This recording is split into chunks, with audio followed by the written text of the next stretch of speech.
Alright, what's up? What's going on, everybody on YouTube? Griffin here, coming back to you guys with another quick stream really quickly. As I said, I'm going to try to at least do a stream every single day is obviously the goal, but at least every single other day, hopefully at the minimum.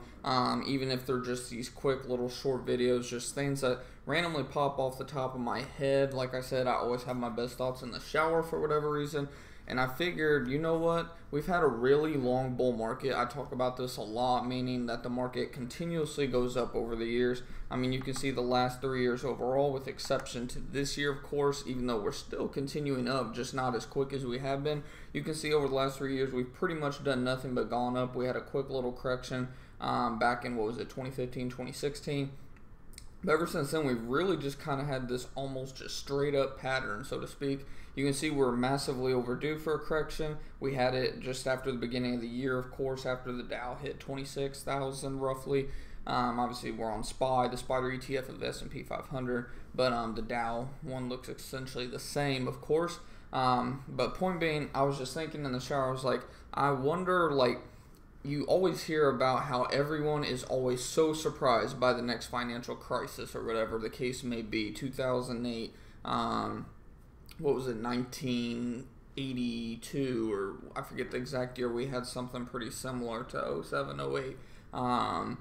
Just all these corrections and financial crisis, so to speak. Everyone knows they're coming. Everyone knows that there's a recession usually every, 8 years or so, but yet everyone is shocked. They're amazed that there's a chance that if you are in service, especially, even my job that I currently have is not 100% safe because it's not a necessity. People don't have to, if your job is something that people don't have to have, then how can you seriously be surprised if your hours get cut or you even get laid off, unfortunately? Yes, it's still unfortunate, but it's not the whole mean company's fault that they had to cut you. It's because when people, it's all about supply and demand. And that's what capitalism is at the end of the day. If people don't need you, then they're not especially in a very low, bad economy, they're not going to keep you. They're not going to keep your services. And that is even still in the back of my head, which is why it came up. I was just thinking about how I'm going to get myself in quote-unquote recession-proof territory.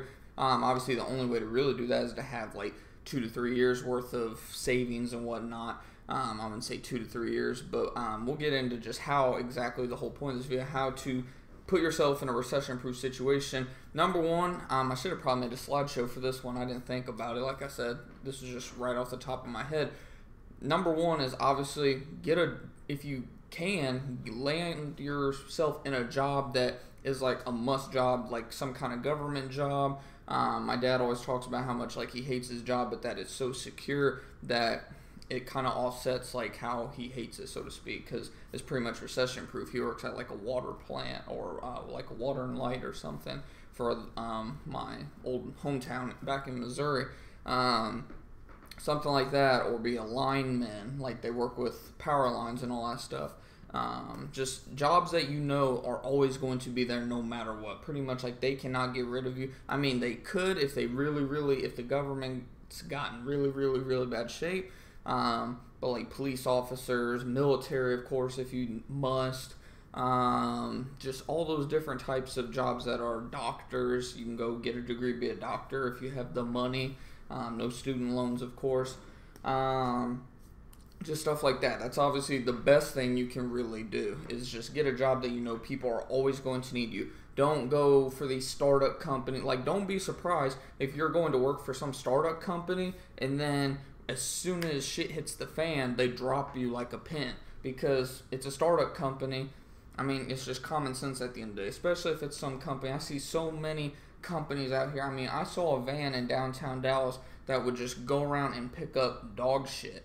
I mean, if that doesn't prove that this economy is just booming right now, that people are literally willing to pay a company to come in their yard and pick up dog shit, then I don't know what else does. Just there's apparently in our local mall some stupid little doll store where apparently they sell dolls for $200, and then you can get accessories for the stupid little doll that are $20, $40. I mean, the fact that people are paying, and I mean, there were tons of people, and I was there's no way there's going to be anybody in here. This place was packed shoulder to shoulder. I did not go in there for like any. I obviously have no kid. I was with my girlfriend and her family. This was like back when we first came down here in April. But just point being that there's so many. But every time I see a business like that, I just can't help but thinking back in my head, man, what is this business gonna do whenever shit hits the fan and nobody's buying this stuff anymore? Like, you see all these shopping outlets being built left and right because why? The economy is booming. But what is going to happen when shit hits the fan and people stop paying for all this stuff because you can only run the credit and you can only run those credit cards so much and it will catch up with you. Let's see here. How's it going, Kelvin? Good afternoon. Apple, too early for me. I talked about that a little yesterday. I mean, 921. Yeah, I can see. Like, I don't think Apple's like gonna go into like correction territory or anything. I still think it's going below 220 personally, but before it takes another leg up, let me take a closer look here. It might actually. I didn't look at this chart. We'll see what happens. Tomorrow's going to be a pretty decisive day. You can see it's tried to come back and get rejected, and it keeps getting lower each time it gets rejected the last few days. See, it's kind of just flatlined. Took a leg down, tried to come up, leg down. Tried to come back up. Big leg down today, obviously. So that'll be interesting to watch. Like I said, I saw that it got around to what, like 221 briefly, like 221, 222 area. But it came back up to 223. We'll see what happens tomorrow to end the week. I still think it's going to come. Personally, I think it is going to come down to 220 before it does come back up, however. But we'll see. It might try to take a little weak leg up and get rejected. If it gets watch for this area. This is going to be a new slight resistance level. If it gets rejected at 226, it could definitely potentially leg down to 220 very quickly. Because I just believe Apple is still pretty heavily overbought. Look, the 180-day doesn't even show that's oversold yet. RSI is pretty low, but it's not even oversold yet. So, I mean, it could definitely, yeah, I think it's going to come down around 220 and then bounce, personally. But, what was I saying? Man, you got me on stocks now. But, yeah, it just runs through my mind all the time. And then, like, you try to talk to people about, like, what are you doing to get out of this job? There's people that are in those jobs. Like, and they just act like, I don't know. What am I supposed to do? Like, you can go, like, I pray just that everybody is at least preparing. Because I'm not saying that some catastrophic event like Great Depression or anything is going to happen, even though it probably will eventually. But, like, why? It just kind of blows my mind that people don't prepare. What did they always call it? A rainy day fund. And people are always like, well, you need to be more positive. And, like, what was it? I think it was Dave Ramsey, actually. Like he said in his Financial Peace University thing.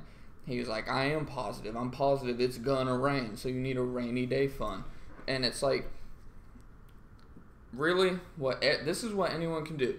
As long as you, again, write your budget out, find out how much money you have at the end of the month after all the bills, all your basic necessities, food, obviously your four walls, food, water, shelter, and gas and whatnot for your automobile, and then your bills, of course.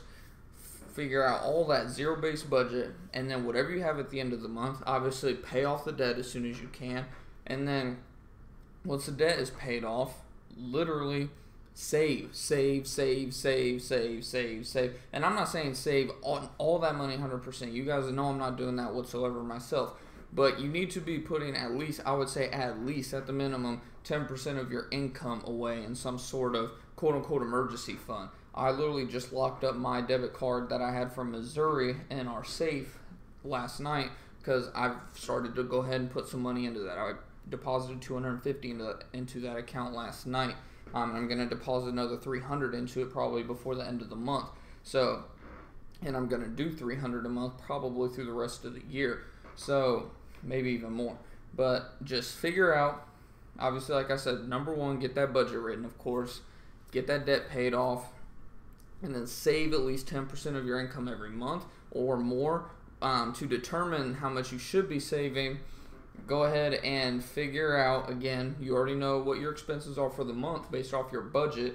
And what I want you to do is take your minimums, not any miscellaneous, not anything like that, just literally your four walls, figure out the bare minimum you could survive on month to month, multiply that times 6 to 12, depending on how, like, what's the word I'm looking for, like how iffy your job situation is. If you have one of those jobs where you know if the market, just think about it. It should literally take you about 10 seconds. Think, if the economy goes to shit, are you at high risk to lose your job? If your answer is, I mean, I could lose my job, but I have a lot of experience, so they're probably going to keep me, blah, blah, blah, I'll go ahead and still do about 6 to 10 months. If you're like, yeah, I could probably definitely see myself losing my job, not because I'm a bad employee, but because I'm in a job that is a new company or is literally just a want that people will drop as soon as they don't have the money, I would definitely go ahead and do like 10 to 12 months personally, just because, again, when the economy is horrible, you know it's not going to take you. I mean, there's so many jobs right now, people don't realize how hard it actually is to get a job in a bad economy, like around 08, 09, 10, 11, 12, even into 13, is still somewhat hard to get a job. Now it's so easy. I mean, you can literally apply for 5 jobs and have 4 or 5 interviews within 2 days. I know from experience. So you want to set aside at the minimum 6 months, because it could literally take you 6 months to find a job in a horrible economy. And then obviously if you're in a really bad situation, or not really bad situation, but you know you could in fact have a good chance on losing your job when the economy goes down the drain for a little while, I would definitely do 12 months. Why? Just peace of mind. Who wants to be sitting there worrying about, like, it just takes a little bit of that worry out. I mean, if you lose your job, yeah, you're still going to be like, oh my God, what am I going to do? But then at least you're going to know, hey, I have, let's say it takes you $2,000 a month to live off of. Let's say you saved up 25, 30,000. You're going to be like, you know what, we're good. I mean, we could literally live for a year, no problems, roughly. Of course, the goal is to still get a job, but if anything, go get a certification. That's another thing. Go get some certification for some, again, it goes back to find a job that is secure, pick up some trades. The more you diversify yourself, the more likely you are to get better jobs, more job opportunities, etc. So you may not even necessarily need one of these quote-unquote bulletproof jobs, but if you go and get a certification in HVAC, go get a certification as an electrician, or HVAC is a really good one, actually. That's one you should definitely consider, man or woman. Plumbing, like something that, those are pretty secure jobs as well.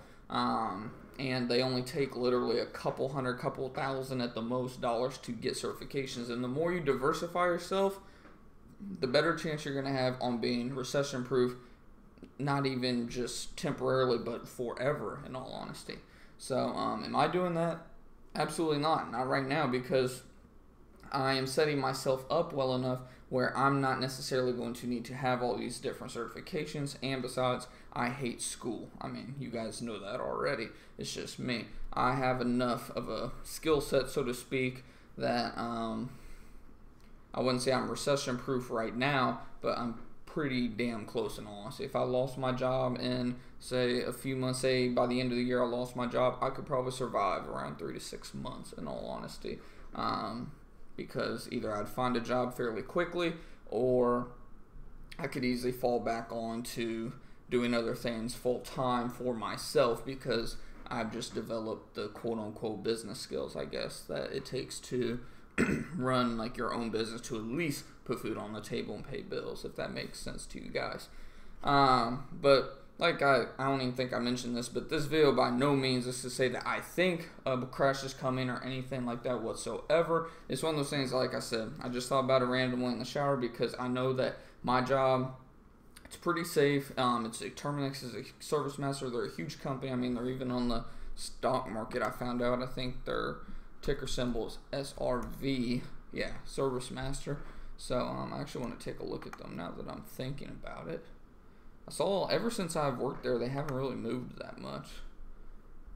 So, I mean, it seems to have been going up the last 180 days. But, yeah, like I said, it's not like a video as if to say, like, oh, you better be preparing because by the end of the year, the economy is going to crash. Not whatsoever. I personally do not think there's going to be any kind of recession until 2020, and you guys already know why I think that. I think that because most people in America are stupid. They believe anything that they see, hear on TV from friends, relatives, news, etc., And we all know that if the economy goes into the tank in 2019, 2020, then what is going to happen? Donald Trump and the Republicans will get all of the blame, and then what will happen? Donald Trump probably would not get reelected at that point, and the Republicans would probably lose the Senate, if not all three branches of government or whatever. So that's just my take on it. It's not like a conspiracy. I'm not a conspiracy theorist or anything. It's just something that, I mean, let's be real. Washington has gotten ridiculous overall. So just something to keep an eye on. I mean, that's still over a year and a half, 2 years out. But obviously, you always want to prepare. I just wanted to give you guys like a few ideas, I guess, to at least get yourself ready. Because, I mean, the thing is like I said, if you always keep in the back of your mind that you need to prepare for the worst, then when the worst comes, it's not going to be so stressful. I mean, why add more stress on yourself? It's one of those things, if you sacrifice today, you'll at least be able to live tomorrow, and tomorrow, quote unquote, being the bad times. So, and then of course, you can always play around the stock market and whatnot too if you got some money to spare. So, let me see, make sure our stream's doing alright and whatnot. I think I found out what was going on with my computer. Am I still live? Yeah, okay. My thing looked froze. I was freaking out for a minute. But, yeah, I'm not going to make this, like I said, this was going to be a pretty quick live stream. It was one of those things, wow, it's already 17 minutes. It was just one of those things that I wanted to just bring up. I always like to just keep refreshing you guys, keep in the back of your head that today, like, we're living in some of the best times right now from an economic standpoint that you could really ask for, in all honesty. I mean, we just came off record highs. Again, 291, we hit record highs earlier this year. I think the bull market is back, of course. We've had a nice, healthy little pullback here, it looks like, the last few days. Yeah, I look for the SPY to bounce around 287, 286. Hell, it might even have a good day tomorrow because it's had a pretty shitty last few days from what I recall. Down almost 0.5% today, 1/3%. But yeah, I mean, overall, markets are doing really good. I don't really see anything out of the ordinary or anything that looks like suspicious that you should be really worried about. But like I said, it always seems to hit when you least expect it. Looks like we have bids around 288. Yeah, so it's like the markets are continuing to drop slightly in after hours. So we'll see. But like I said, overall, I like the market conditions right now. Very good. I see SPY. Like I said, I think SPY now is going to go to 300 plus, which means what? S&P 500 will go to 3,000 plus, which is great news, of course. I see Dow Jones probably reaching 27, 28,000 here by the end of the year, which would be new all-time highs, of course. NASDAQ, I don't know. NASDAQ, that's the QQQ. I'm not feeling too great about that right now just because of all the stupid stuff with social media. Obviously, Facebook and Twitter and all those are in the NASDAQ, like, run it very heavily. I think Apple as well, if I remember right, which is probably why it had such a bad day. Because I know Apple, you can tell, obviously Apple had a bad day today. And then Facebook as well had another pretty bad day today. Facebook's really just gone down. Wow, this is a really good buying opportunity for Facebook right now. I want to see Facebook bounce above 160. If not, I would keep waiting if I'm anybody that has the money. Facebook, wow, I didn't realize it was down this low now. This is setting up as a really good buying opportunity. This is kind of turning into a stock video too. How's it going, Keith? Good evening. Finally catching one of your live feeds.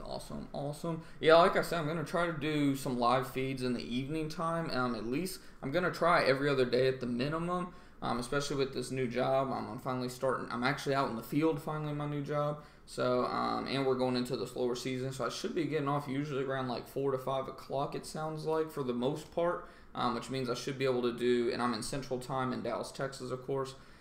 So hopefully I can get on here and do some quick streams, at least 15-30 minute session streams with you guys, usually probably around 6 p.m., 5:45 p.m., somewhere around there is what I'm kind of shooting for, and I need to do a better job of shouting it out on the Discord group chat as well. I try to, but I forget from time to time, and I think you're in there as well, Keith. And yeah, if you're new to the channel, definitely consider subscribing below. We'd love to have you here. And like I mentioned, the Discord chat, that's one of the first links in the description box.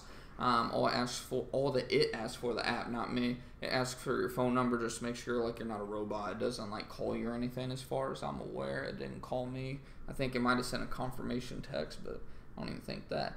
But yeah, watch out for Facebook. This could actually be a really, really good buying opportunity. Don't be the guy don't be the guy that missed out on that buying opportunity and missed out on roughly 40% profit. Don't be that guy. Hint, hint. I'm not saying buy right now by any means. Don't ever try to catch a falling knife, of course. Wait for confirmation, then hop in. And that's obviously, that 40% is just if you bought stock. I can't even imagine how much those monthly options blew up. But yeah, Facebook, man, I might have set some alerts actually. I'm gonna go ahead and do that right now. I'm gonna set alert for if it goes below 260 here, right? 161. At or below, create. And then I'll probably set another one for if it can reach, let's just say, I want to see it break through 169.50. That's missing out on a few dollars of profit, but sorry about all that clicking. But that, you can see there's going to be a slight resistance right around 166, 167. So if it can, 169.50 is slightly high, but I'll be keeping my eye on it. I'm obviously looking more for paper trading right now, though I will be investing $100 a month back into my investment accounts finally. So I won't be investing in like Facebook or Apple anytime soon, but I will be playing around stocks like AMD, of course,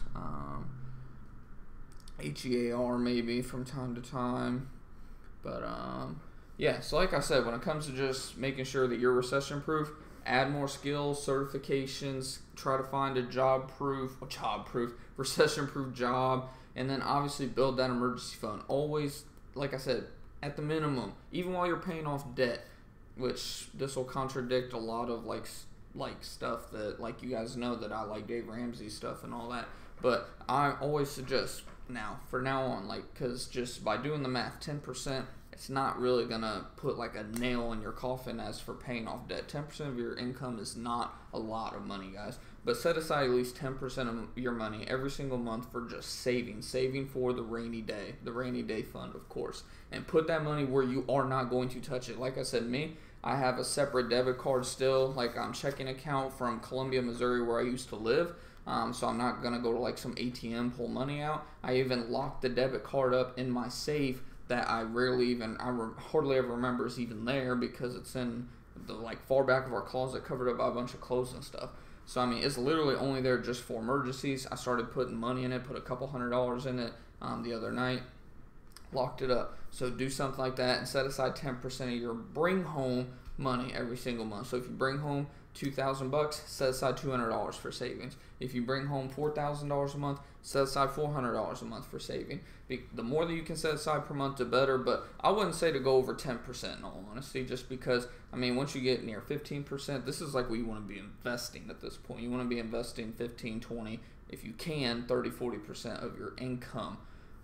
And luckily I found out once I get done training, my income is going to be going up a lot. So good stuff for the future to end the year, of course. But like I said, I don't want to make this video too long. I'm probably going on like 20-30 minutes now, 23 minutes now. We have 4 of you tuning in right now. Awesome. Again, I cannot thank you guys enough for all the support for this channel. We're near 400 subscribers now, so like I said, if you're new to the channel, definitely consider subscribing below. We'd love to have you here. And like I said, Discord chat is one of the first links in the description box. Have like 30 of us in there now. If I remember right, someone said that the link was not working at some point. So if it's not, just comment on this after it uploads or something. It'll only take like 5 minutes for it to complete the upload. But let me know in the comments after if one of you tried the link and it doesn't work, and I'll be sure to update it. Sometimes it just expires because I'm stupid and forget that once I send out another link that isn't supposed to expire, then that cancels the previous link. So I don't think I've done that since I updated it last, but if it doesn't work, just let me know in the comments and I'll be sure to update that.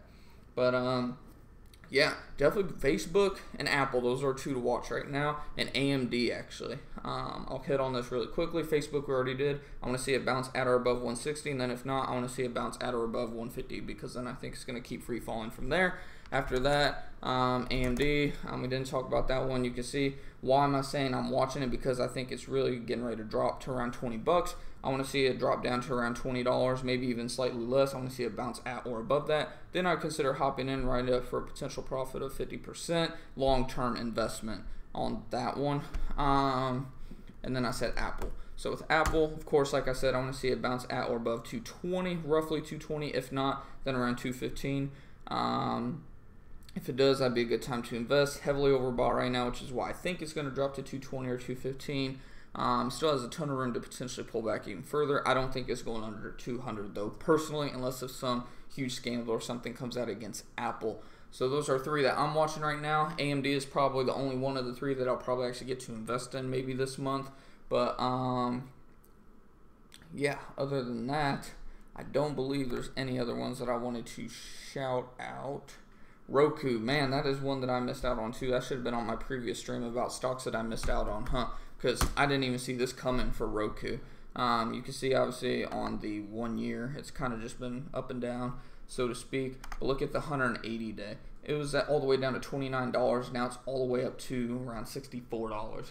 What is going on, Search You? It's been a minute. Back on the market. Yeah. I'm actually going to start investing this month. Like I said, I'm going to set aside $100 now every single month as I continue to pay off debt and build up my emergency fund. Just $100, nothing major. This month, while I'm training this month and part of next month, pretty much 2 months, I'll just say, I'm going to be bringing home like dead on $2,000, $2,100. Actually, no, I misspoke. Around $2,400, including Uber Eats money. So $100 a month is absolutely nothing. The rest of what I have leftovers going towards debt and the emergency fund. So I figured I can do $100 a month till I build the emergency fund up to around 6 months to a year of expenses.